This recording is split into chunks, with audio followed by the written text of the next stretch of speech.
एक दिन अर्जुन श्री कृष्ण के पास आए और बोले, माधव, आपने गीता में कहा कि जो कर्म करता है उसे फल जरूर मिलता है, लेकिन कई बार मेहनत के बाद भी सफलता नहीं मिलती। क्यों? श्री कृष्ण मुस्कुराए और बोले, अर्जुन, इसका उत्तर तुम्हें जीवन से मिलेगा, शब्दों से नहीं। एक किसान की कहानी। श्री कृष्ण अर्जुन को द्वारका से कुछ दूर एक गांव ले गए। वहां एक गरीब किसान खेत जोत रहा था। गर्मी से उसका शरीर पसीने से भीग चुका था। श्री कृष्ण ने अर्जुन से कहा, देखो अर्जुन, यह व्यक्ति कई वर्षों से कठिन परिश्रम कर रहा है, फिर भी अमीर नहीं हुआ। तुम उससे बात करो। अर्जुन ने किसान से पूछा, तुम इतने सालों से मेहनत कर रहे हो, लेकिन अब तक कोई बड़ा फल नहीं मिला। क्या तुम निराश नहीं होते? किसान मुस्कुराया और बोला, नहीं महाराज, मैं जानता हूँ कि मेरा काम है मेहनत करना, फल देना ईश्वर का काम है। जब समय आएगा तब मिलेगा। एक वर्ष बाद श्री कृष्ण और अर्जुन एक वर्ष बाद फिर उसी गांव में लौटे। अब वह किसान खुशहाल था। उसके खेत हरे भरे थे, घर पक्का बन चुका था और चेहरे पर संतोष था। अर्जुन चकित हो गया, यह चमत्कार कैसे हुआ? कृष्ण मुस्कुराए, यह कोई चमत्कार नहीं, यह विश्वास और धैर्य का फल है। जब मन में आशा हो और कर्म सच्चा हो तो ईश्वर स्वयं समय को तुम्हारे पक्ष में कर देते हैं।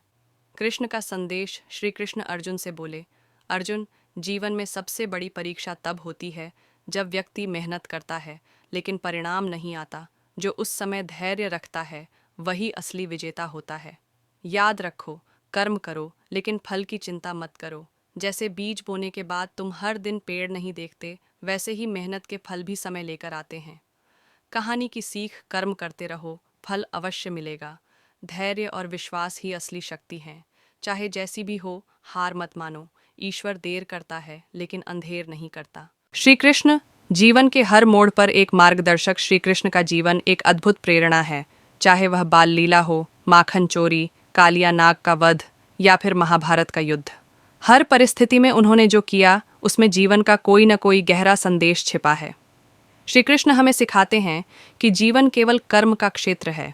उन्होंने गीता में स्पष्ट कहा, कर्मण्येवाधिकारस्ते मां फलेषु कदाचन, अर्थात तुम्हारा अधिकार केवल कर्म करने में है, फल पर नहीं।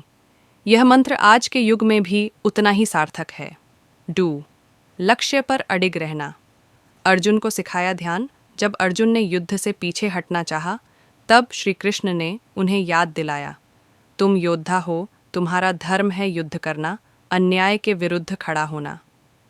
श्री कृष्ण हमें सिखाते हैं कि जीवन में जब भी भ्रम हो, डर हो या रास्ता खो जाए, अपने लक्ष्य को याद करो, अपने धर्म को पहचानो। 3. हर स्थिति में शांत रहना। योग का संदेश। जब महाभारत का युद्ध अपने चरम पर था, चारों ओर शोर, रक्त और भय था, तब श्री कृष्ण शांत थे।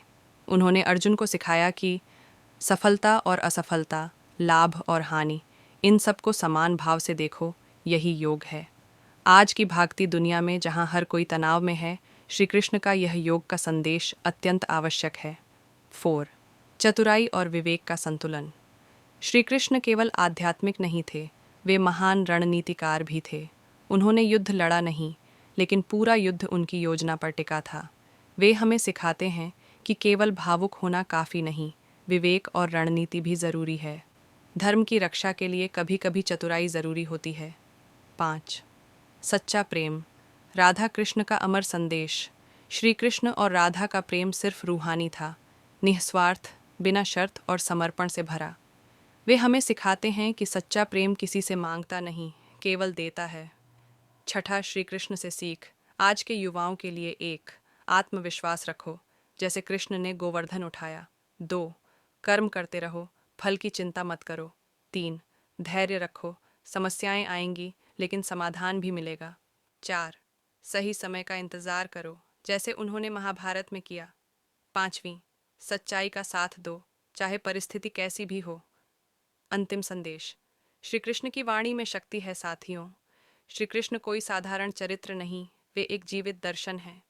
वे हमारे विचारों में हों, हमारी भावना में हों, तो हर संघर्ष आसान हो सकता है। उनका संदेश अमर है, जो हुआ अच्छा हुआ, जो हो रहा है वह भी अच्छा है, जो होगा वह भी अच्छा ही होगा। जय श्री कृष्ण। आप सभी से निवेदन है कि श्री कृष्ण के उपदेशों को केवल सुने नहीं, उन्हें जीवन में अपनाएं, तभी सच्चा परिवर्तन संभव है।